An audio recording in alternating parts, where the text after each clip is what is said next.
Something যে ভূমিকম্পটা হয়েছে, কত মিনিট, কত মিনিটও না, কিন্তু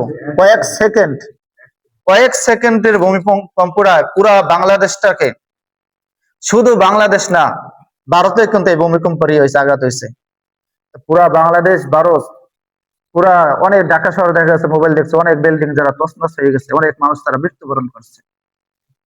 যে মানুষগুলো মৃত্যুবরণ করছে তারা তো জীব্য তাজা মানুষ, কি বলেন? তারা মনে করছে যে আমরা এই ভূমিকম্পতে মারা যাব, কি বলেন? তারা কিন্তু কখনো মনে করে নাই। তো এই জন্য আমাদের মৃত্যু এটা নির্ধারিত, আমাদের যে সময় আসবে সেই সময় আমাদের জন্য মৃত্যুবরণ করতে হবে, কথা বলেন ঠিক কিনা?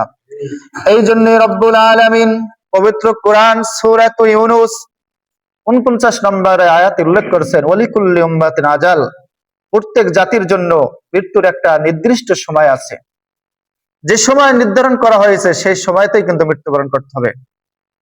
এটা মানুষের ক্ষেত্রে, এমনি অন্যান্য পশু পাখি যা আছে সকল কিছুর ক্ষেত্রে কিন্তু একই বিষয়। সকলকে আল্লাহ তাআলা একটা নির্দিষ্ট টাইম দিয়ে দিয়েছেন যে তুমি দুনিয়াতে এত বছর তুমি জীবিত থাকবা, এতদিন তুমি জীবিত থাকবা, যতদিন নির্ধারণ করে দিয়েছে অতদিন কিন্তু আমরা জীবিত থাকবো, কথা বলেন ঠিক কিনা? আবার এক সেকেন্ড আগে হবে না, এক সেকেন্ড পরে হবে না, কথা বলেন ঠিক কিনা?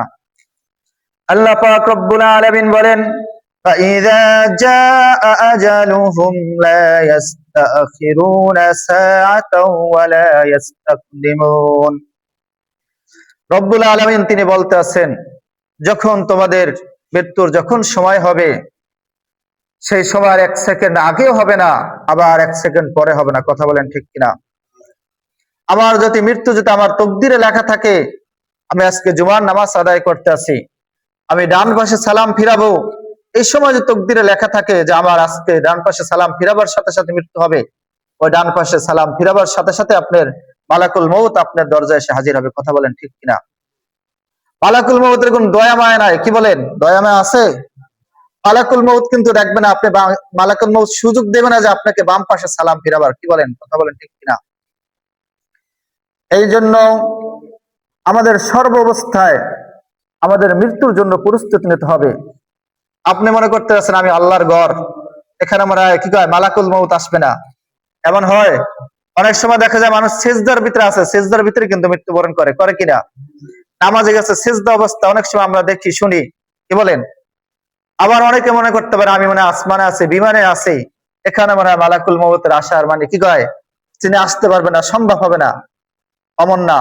আপনি যদি সমুদ্রের তলদেশে থাকেন, তার থেকে মাটির নিচে থাকলেও আপনার যে সময় হবে নির্ধারিত, সেই সময় কিন্তু আপনি মৃত্যুর স্বাদ গ্রহণ করতে হবে, কথা বলেন ঠিক কিনা?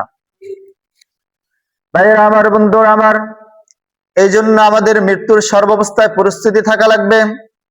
আমি সর্বাবস্থায় অ্যালার্ট থাকবো যে আমার আজরাইল, আমার তো একদিন যাইতেই হবে, যে সময় আমার মালাকুল মউত আমার সামনে আসবে ও সময় আমি প্রস্তুত থাকবো, আমি ভালো কিছু নিয়ে আল্লাহর দরবারে হাজির হব, কথা বলেন ঠিক কিনা? এই জন্য আমরা কি কি প্রস্তুতি গ্রহণ করতে পারি মৃত্যুর জন্য, কি বলেন? এটা আমাদের জানার দরকার আছে কিনা? আমরা যদি দুনিয়াতে আসলাম খালি হাতে, আবার খালি হাতে যদি দুনিয়া থেকে যাই, তাহলে তো কি কয় এই দুনিয়া তো সেই দুনিয়া না। হাদিস শরীফের মধ্যে আছে না, দুনিয়া ও মাজরাতুল আখিরা, দুনিয়া হচ্ছে আখিরাতের বাজার। এখান থেকে আপনি যেরকম ভাবে বাজার করে নেবেন, পরকালে সেরকম আপনি শান্তিতে থাকবেন। আমরা মাছের বাজারে যাইলে মাছ পাই, কি বলেন? পাই না? আবার তরকারি বাজারে যাইলে তরকারি পাই, আবার মুদির দোকানে যাইলে ঘরের যে মুদির যেসব মালামাল লাগে সেইগুলো পাই, কথা বলেন ঠিক কিনা? আবার স্বর্ণের দোকানে যাইলে স্বর্ণ পাই, কি বলেন? অন্য কিছু পাই আমরা? স্বর্ণ দোকানে স্বর্ণ রৌপ্য এগুলো কিন্তু বিক্রি হয়।